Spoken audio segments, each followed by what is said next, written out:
Ce test auquel participent des demandeurs d'emploi dans le sous-secteur de l'éducation au Bénin s'inscrit dans le cadre d'une meilleure planification du recrutement des enseignants et cela ne garantit a priori pour les candidats aucun droit d'embauche dans la fonction publique. Non, ce n'est pas automatique.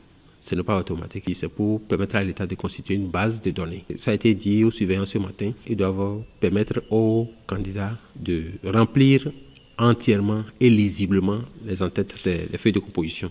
Donc ça permettra quand même à l'administration d'avoir une base de données fiable. On voudrait avoir des données fiables qui permettraient au moment des recrutements de savoir combien de postes il y a lieu d'ouvrir dans telle ou telle discipline.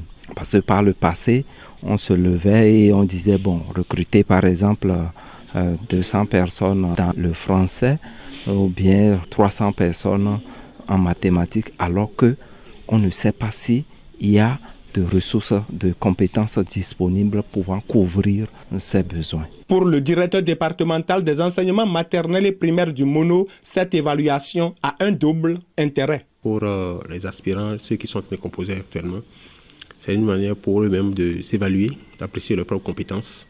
Parce que pour la plupart, ils sont à la maison et ils aspirent à devenir enseignants.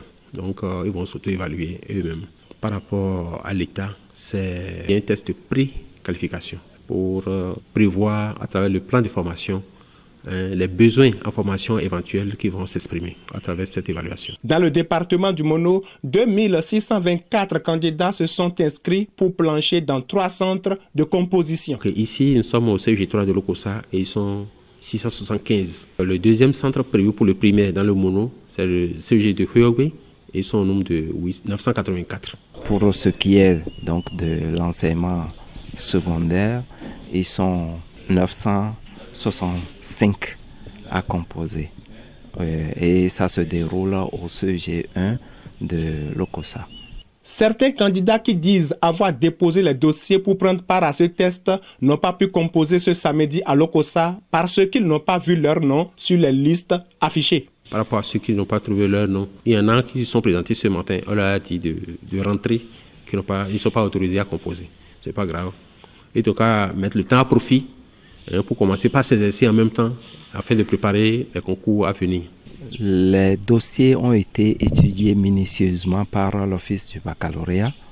Et s'il y a eu des candidats qui n'ont pas retrouvé leur nom, certainement, il doit y avoir un problème de déficit au niveau des pièces constituant le dossier.